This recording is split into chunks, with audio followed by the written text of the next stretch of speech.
비트코인 가격 거품. 역사상 최악 버블은 이것. 서울 강남구에 위치한 암호화폐 거래소 업비트 라운지에 시세 전광판에 지난달 24일 오후 비트코인 시세가 표시되고 있다. 비트코인의 가격 급등 현상을 두고 버블이 아니냐는 우려가 이어지고 있습니다. 지난 2017년 비트코인 한 개당 2만 달러를 처음 돌파하며 대중과 언론의 주목을 끌었다가 가격 폭락으로 관심을 받지 못했던 게 엊그제 같은데 어느새 역사상 최고가는 5만 8천 달러까지 높아졌기 때문입니다. 문제는 아직 아무도 정답을 모르거나 정답이 있더라도 어떤 사람 이야기가 정답인지 확신할 수 없다는 사실입니다. 지금껏 세계가 겪어왔던 수많은 버블 경제 현상처럼 말이죠. 다양한 전망과 평가들은 쏟아지고 있고 우리는 이런 이야기들을 참고해 각자의 판단을 내리는 중입니다. 비트코인에 대한 부정적 평가에서 수년 전부터 유독 많이 언급되는 비교 대상이 있습니다. 바로 튤립입니다. 약 400년 전인 17세기 네덜란드에서 일어난 튤립 파동은 아직까지도 경제적 버블을 의미하는 단골 표현으로 사용됩니다. 튤립 파동은 극단적인 투기와 가격 변동성으로 역사상 최악의 버블이라는 평가를 받고 있습니다. 도대체 당시 어떤 일들이 벌어졌기에 비트코인 하면 튤립을 떠올리는 사람들이 많은 걸까요? 그때와 지금이 조금 비슷하긴 한 걸까요? 사랑의 열병처럼 휘몰아친 튤립 버블. 1630년대 네덜란드는 유럽에서 가장 부유한 나라 중 하나였습니다. 경제적 호황이 이어지자 자본은 새로운 투자 대상을 찾기 시작했습니다. 원래 유럽에는 없다가 터키로부터 들어온 신비의 꽃 튤립은 투자 대상이 됐습니다. 부유층은 희귀한 튤립을 구해 상징처럼 여기며 비싼 값에 사들였습니다.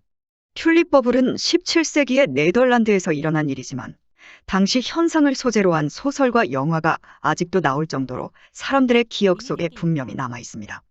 동명의 소설을 영화로 제작한 튤립 피버는 비교적 최근 작품입니다. 어려운 형편 탓에 나이 많은 거상과 결혼하게 된 젊은 여인 소피아 알리시아 비칸데르 분과 이들 부부의 초상화를 그리는 매력적인 화가 얀데인드한 분에게 사랑의 감정을 느끼면서 벌어지는 이야기를 그리고 있습니다. 영화에는 튤립의 투자에 새로운 삶을 꿈꾸는 인물들이 등장합니다. 소피아가 남편을 떠나 자신과 함께하길 원하는 야는 그림 그리기를 중단하고 튤립 투자와 재배에 몰두합니다. 한 생선 장수도 사랑하는 사람과 가정을 꾸리기 위해 튤립 거래에 뛰어듭니다. 그들이 처음 발을 들인 거래소에서는 쉴 새 없이 튤립국은 알풀이 경매가 이어집니다. 불과 한 달 전 10플로린 화폐 단위이었던 흰 튤립 구근을 18플로린에 겨우 낙찰받은 생선 장수는 막상 꽃을 피운 튤립 구근 중 하나가 변종을 일으켜 진홍색이 섞인 품종으로 확인되자 금세 수십 배 가격에 되파는 데 성공합니다. 당시에는 실제로 이런 일이 빈번했다고 합니다. 특히 겨울엔 공급이 부족한 탓에 아직 재배 중인 튤립을 우선 증서 형태로 계약하는 게 일반적이었고 증서를 제시해 구근을 받은 뒤에도 꽃을 피우기 전엔 정확한 품종을 알기 힘들었기 때문입니다. 튤립 구근 실물을 받기 전 더 높은 가격에 증서를 되팔아 돈을 벌거나 구근을 받았는데 저렴한 품종에서 운 좋게 희귀한 변종이라도 발견되면 큰 돈을 벌 수도 있었던 겁니다. 선물 투자 상품인 동시에 일종의 복권이었던 셈입니다. 변종을 일으킨 튤립에는 황제, 총독, 제독 같은 군대 계급 같은 이름이 붙어 비싸게 거래됐습니다. 높은 사행성으로 인기를 끈 튤립 거래는 투기 광풍으로 이어져 수년간 지속됐습니다. 그렇게 1636에서 1637년에는 투기적 수요가 극에 달하고 가격도 정점을 찍었습니다. 그러나 투기 열풍은 계속되지 않습니다. 1637년 2월 튤립 가격이 급락하기 시작합니다. 튤립 가격이 고공행진을 이어가자 재배하는 사람들도 급격히 늘어난 데다 너무 높아진 가격의 구매자들이 점점 사라졌기 때문입니다. 그렇게 약 4달 만에 가격은 최고점 대비 95% 이상 급락하고 맙니다. 가격이 급락하던 시기에 당연히 사회는 혼란에 빠졌습니다. 네덜란드 정부는 1636년 11월 이전 계약을 모두 무효화하고 이후 계약은 투자자가 튤립 생산자에게 계약 금액의 10%만 물어주도록 했습니다. 그래도 한동안 혼란은 이어질 수밖에 없었다고 합니다. 영화 튤립 피버에서는 주인공 소피아의 새로운 사랑에 대한 열정이 마지막 순간 변하는 모습을 그려냅니다. 남편에게서 벗어나 열정적 사랑을 쟁취하기 위해 무슨 일이든 하며 거침없이 달려가던 그녀는 마지막 순간 걸음을 멈추고 뒤로 물러섭니다. 이런 그녀의 선택을 지켜본 한 등장인물은 이렇게 말합니다. 거품은 터졌어. 더 버블 버스트. 마치 짧게 타올랐다가 희미해지는 인간의 감정처럼 자본주의 초기 수많은 사람들이 열광했던 튤립 투기 광풍 또한 역사의 한 장면으로 남은 채 정말 갑작스럽게 막을 내렸습니다. 비트코인 튤립과 비교할 만할까? 비트코인을 포함한 암호화폐 시장이 2017년부터 폭발적으로 성장하자 투기적 성격을 우려하는 사람들은 튤립 파동에 암호화폐를 비유했습니다. 투기적 성격과 지나치게 빠른 가격, 급등 때문에 이런 비유가 자주 사용될 만했습니다. 비트코인과 튤립을 비교하는 사람들은 크게 세 가지 정도 근거를 드는 경우가 많습니다.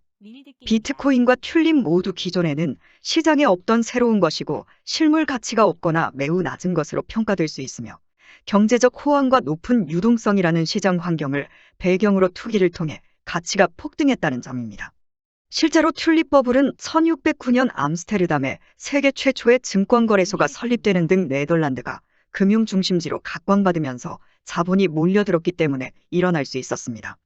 돈이 넘쳐나는 시기에 갈 곳이 없어 찾다 보니 튤립 시장에까지 미칠 수 있었던 겁니다.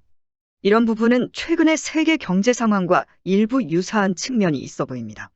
넘치는 유동성에 따라 화폐 가치가 낮아질 것을 우려해 인플레이션 헤징 물가 상승으로 인한 손실을 막기 위한 거래 행위 수단으로 비트코인을 활용한다는 이야기를 우리는 최근 많이 듣고 있습니다.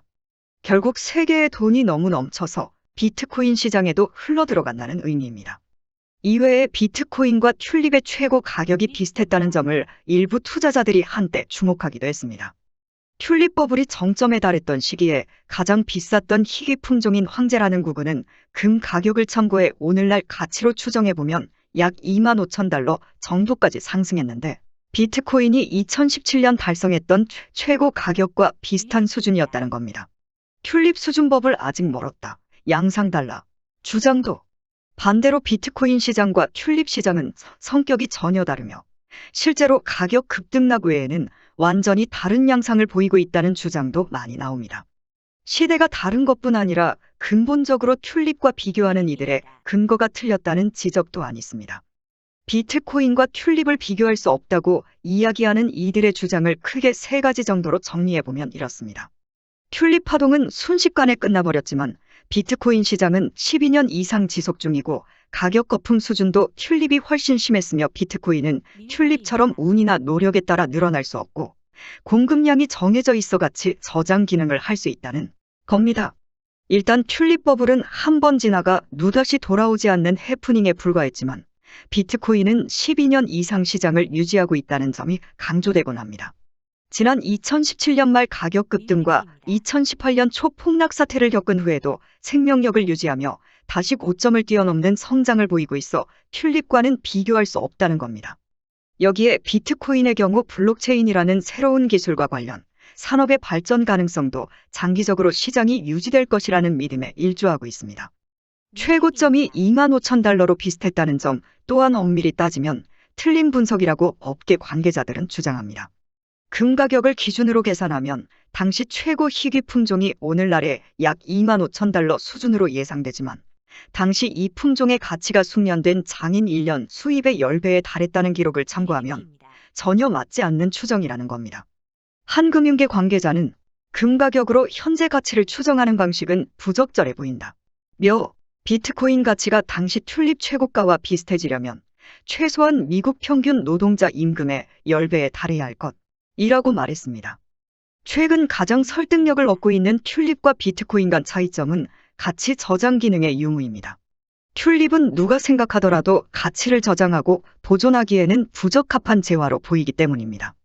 또한 튤립은 재배를 통해 공급을 계속해서 늘릴 수 있지만 비트코인은 총 발행량이 2,100만 개로 정해져 있습니다. 비트코인이 디지털금으로 불리기 시작한 이유 중 하나입니다. 세계적 부호 전문가 전망도 엇갈리는 비트코인 미래. 비트코인의 미래가 궁금한 투자자들은 세계적 부호와 기관, 유명 투자자들이 어떤 발언을 내놓는지를 그 어느 때보다 주목하고 있습니다. 이들이 비트코인 투자에 대한 긍정적 평가를 내놓는 빈도가 확실히 높아졌고 반대로 우려의 목소리를 강하게 내는 유력 기인사들 또한 많아졌습니다. 이런 발언들은 비트코인 가격을 들었다 놨다 하기도 합니다. 도대체 누구의 말을 들어야 할지 감이 잘 잡히지 않는 수준입니다. 지난달 일론 머스크 테슬라 최고 경영자 CEO가 비트코인을 대량으로 매수하고 투자에 대한 긍정적 평가를 내놓자 비트코인 시세는 급등했습니다. 테슬라에 집중 투자하는 ETF로 대박을 낸 스타 투자자 캐시 우드는 지난 3일 현지 시간 참가한 온라인 회의에서 더 많은 미국 기업들이 암호화폐를 재무제표에 넣을 것이라고 예상했다고 합니다. 그는 다른 미국 기업들이 이러한 움직임에 합류한다면 비트코인의 추가 상승 여력은 최소 4만 달러에서 최대 40만 달러에 달할 수 있다고 말했습니다. 실제로 비트코인을 구매하는 기업들은 증가하고 있습니다. 미국 소프트웨어 업체 마이크로스트래티지는 지난달 24일 10억 달러 상당의 비트코인을 추가 구매했다고 밝혔습니다. 온라인 결제 업체 스퀘어도 지난달 1억 7천만 달러, 1,900억 원 어치 비트코인을 사들였습니다.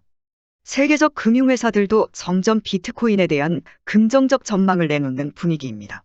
시티그룹은 지난 1일 보고서를 통해 비트코인의 미래는 여전히 불확실하지만 주류에 편입하거나 투기적으로 붕괴할 티핑 포인트 변곡점에 있다. 언젠가는 국제 무역을 위해 선택 가능한 통화가 될 수 있다. 고 전망했습니다. 세계 최대 자산운용사 블랙록의 경우 올해 초 비트코인 투자를 공식화했습니다. 반면 비트코인 투자 열풍의 경고의 메시지를 꾸준히 날리는 주요 인사들도 많습니다. 제닛 옐런 미국 재무장관은 지난달 22일 비트코인은 매우 투기적인 자산이며 극도로 변동성이 높다는 점을 사람들이 알아야 한다. 고 경고했습니다. 빌 게이츠 마이크로소프트 창업자도 지난달 25일 블룸버그 TV에 출연해 많은 여윳돈을 가지지 못한 사람들이 열풍에 현혹당하고 있다. 머스크보다 가진 돈이 적다면 비트코인 투자를 조심해야 한다. 고 말했습니다. 비트코인이 위험한 자산임은 물론이고 각국 정부의 견제 때문에 인플레이션 해지 수단으로서도 불안한 투자처라는 분석 또한 나오고 있습니다. 2008년 서브프라임 모기지 사태를 예측해 큰돈을 벌어들인 영화 빅쇼트의 실제 주인공인 마이클 버리 박사는 지난달 20일 트위터를 통해 인플레이션 위기 상황에서 미국 정부는 달러화의 경쟁자가 될 수 있는 비트코인과 금을 짓누르려 할 것이라고 전망했습니다. 가장 최근에 비트코인에 대한 견해를 밝힌 주요 인사와 기관들의 전망은 이렇게 엇갈리고 있습니다. 몇 번을 정리하고 뜯어봐도 확실한 건 아직은 모른다는 사실뿐인 것 같습니다. 세계가 투기 광풍의 끝자락에 와 있는지 아니면 이제 막 시장 성장 랠리의 초중반을 시작하는 것인지 불확실한 지금. 뻔한 얘기지만 우리가 할 수 있는 일은 이런 많은 이야기들을 잘 찾아듣고 정보를 모아 나름의 판단을 내리려는 노력일 겁니다. 최소한 이 새로운 시장에서 또 다른 튤립 파동의 피해자들이 양산되지 않기를, 나아가 블록체인 기술과 암호화폐가 모두의 삶을 한층 윤택하게 바꿔놓는 미래가 찾아오기를 기대해봅니다. 매일경제신문 이명준 기자. 사진 출처 매경DB.